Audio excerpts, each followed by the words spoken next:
बिश्वनाथ जिल्ला दुलाराय बर' फरायसा आफादनि सिङाव थानाय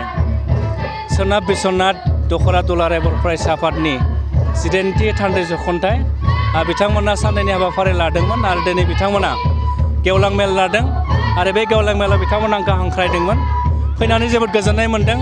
आरो जाय ओनसोलाव दिनै आं दङ बे ओनसोला दा बावैसो आसाम सरकारा बिटिआरआव जि मोन 41 गामि डिक्लेयार होबाय थिसनबाय आरो बेनिनो सेलायखाथि बड' गामि बे गामियावबो हाबदों आरो सनितपुर जिल्ला बिश्वनाथ जिल्लानिफ्राय मोन 30 गामिया 41 जि फोसावबाय बेवहाय मोन 30 गामिया थिसनजादों। आं गिबियावनो दुलाराय बर' फरायसा आफादनि जानानै जाय बर' गामिया फार्स्ट फेजनि जे डिक्लेयार बेवहाय बिश्वनाथ जिल्लानिफ्राय 30 गामिया थिसनजाबाय बिथांमोनखौ आं दुलाराय बर' फरायसा आफादनि सासे मावथि हिसाबै बिथांमोनखौ बरायबाय आरो दुलाराय बर' फरायसा आफादा जोंनि मावसमा 2 बोसोर आरो बे 2 बोसोराव जोङो गिबि बोसोराव जों थान्दै जख'न्थाय लायो आरो जोबथा बोसोराव जों बोसोरसालियाव जथुमा लायो आरो थान्दै जख'न्थाय आरो बोसोरसालियाव जथुमायाव जोङो गोबां हाबाफारि लानायनि गेजेरजों जोङो मोनसे गेवलां मेल लायो आरो बे गेवलां मेलाव 2 बोसोरनि थाखाय दुलाराय बर' फरायसा आफादा बर' हारिनि सिनायथि रैखाथि आरो थामोनथाय बर' हारिनि राव थुनलाइ बिजों हारिमुखौ फोथांनो थाखाय जि जों मावथांखिफोर खामानिफोर लायो बे मावथांखि खामानिफोरखौ जोङो रायजो राजाखौ लेंहरनानै बिथांमोनखौ जों फोरमायो आरो बिथांमोननि मददखौ लानानै जोङो फैबाय थानाय समाव बर' हारिनि खामानि मावनो थाखाय दुलाराय बर' फरायसा आफादा बिथांमोनखौ हांख्रायो। दिनैबो सोनाब बिश्वनाथ दखरा दुलाराय बर' फरायसा आफादा गेवलां मेलनि गेजेरजों आंखौ हांख्रायदोंमोन आरो बे ओनसोलनि बर'फोरखौ फैबाय थानाय समाव दुलाराय बर' फरायसा आफादा जि मावथांखिफोर लादों बे मावथांखिखौ मावफुंनायाव बिथांमोनखौ मदद होनो थाखाय खावलायदों आरो बयबो मिथिगौ जों दुलाराय बर' फरायसा आफादा फैबाय थानाय 6 बोसोराव जोङो सोलोंथाइनि बिथिङाव खामानि मावनो थाखाय जोङो 2021 मायथाइयाव बिश्वनाथ जिल्लानि गहपुराव जेब्ला दुलाराय बर' फरायसा आफादनि बोसोरसालियाव जथुमा जादोंमोन बे बोसोरसालियाव जथुमानि थान्दै मेलाव जों मोनसे गोदान मावथांखि लादों आरो बे मावथांखियानो जाहैबाय आदब आरो गुन गोनां सोलोंथाइनि मावथांखि mission skill and quality education आरो बेखौ लानानै जोङो फैबाय थानाय 2026 मायथाइसिम जोङो दुलाराय बर' फरायसा आफादा सोलोंथाइखौ बिथा खालामनानै खामानि मावगोन आरो बे बिथिंखौ लानानैनो जों खामानि मावबाय थादों। बेल' नङा दुलाराय बर' फरायसा आफादा जोङो आलादा रायजो बदलनि थाखाय जोङो सोमावसारदोंमोनबो आरो 2002 मायथाइनिफ्रायनो दुलाराय बर' फरायसा आफादा सोलोंथाइनि बिथिङाव जों खामानि मावदों। जों नुदों आथिखालाव बर' बिजोंजों फरायनानै जि मेट्रिक पास जानायनि हार बेयो माने सम आरो थासारिखौ लानानै गोबां बांबाय थादों। 2002 मायथाइयाव अनलि 66 मोन बर' बिजोंनिफ्राय फरायनानै मेट्रिक पास जानायनि सेथि थाखो उथ्रिसारनायनि हारा नाथाय देग्लाय 2022 मायथाइयाव बियो फैयै 5236 फरायसाया देग्लाय फार्स्ट डिभिजन मोननो हादों आरो 2022 मायथाइयाव सानै फरायसा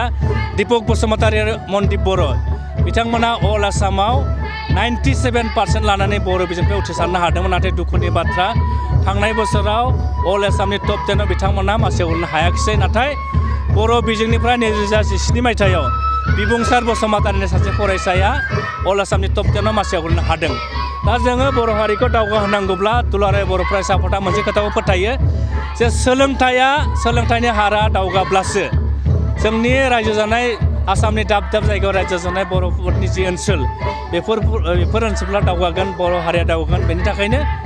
फैबाय थानाय 6 बोसोराव जोङो सोलोंथाइ बिथिङाव खामानि मावनो थाखाय जोङो मावथांखि लादों आरो बे बिथिङाव जोङो जोंनि जि UPSCखौ लानानै UPSCनिफ्राय लानानै APSC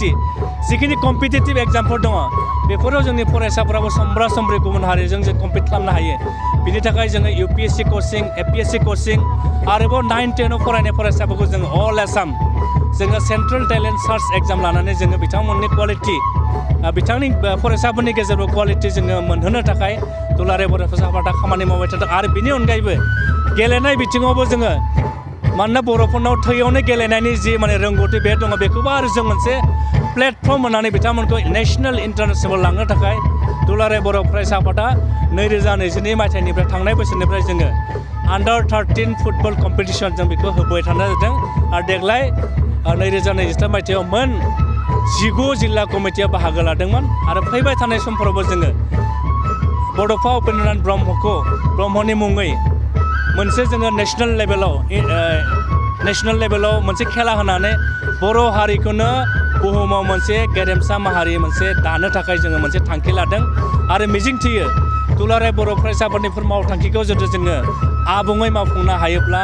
बड'फा उपेन्द्रनाथ ब्रह्मआ जि गेरेमसा माहारि दानाय मास्टार रेस दानाय जि सिमां नुदोंमोन बे सिमांखौ जोङो मोगथां महराव जाफुंहोनो हागोन होननानै जोङो फोथायनाय दङ। बेनि थाखाय गासै रायजो राजा नोंथांमोनखौ बर'नि संगठनानो होन जोंनि फरायसा फोरोंगिरि जोंनि दिथागिरि आरो जोंनि मेलेमजिबि गासै नोंथांमोनखौ दुलाराय बर' फरायसा आफादनि मावथांखिफोराव मदद होनो थाखाय गुरैयै खावलायहरनाय जाबाय। गोजोन्थों।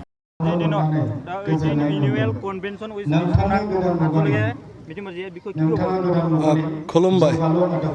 18 সংখ্যক বিশ্বনাথ আঞ্চলিক অল বড়ো ষ্টুডেণ্টছ ইউনিয়নৰ আজি বাৰ্ষিক অধিৱেশন আৰু বিশ্বনাথ আঞ্চলিক আপচু বুলি ক'লে বিশেষকৈ বালিচাং আৰু চেলাইকাটি অঞ্চলক লৈ বুজাইছে। এই সভালৈ আজি আহি সঁচাকৈ মোৰ ভাল লাগিল। আজি প্ৰায় 1000মান মানুহ ইয়াত উপস্থিত আছিল। আপচুৰ কেন্দ্ৰীয় সমিতিৰ বিভিন্ন পদবীৰ পদমৰ্যাদাৰ অধিকাৰীসকল উপস্থিত আছিল। সঁচাকৈ ভাল লাগিল। আহি ৰাইজক মই শুভেচ্ছা জনাইছোঁ আৰু ৰাইজক আপচুৰ সকলো কমিটিক মই আন্তৰিক ধন্যবাদ জনালোঁ। ধন্যবাদ। হ'ব।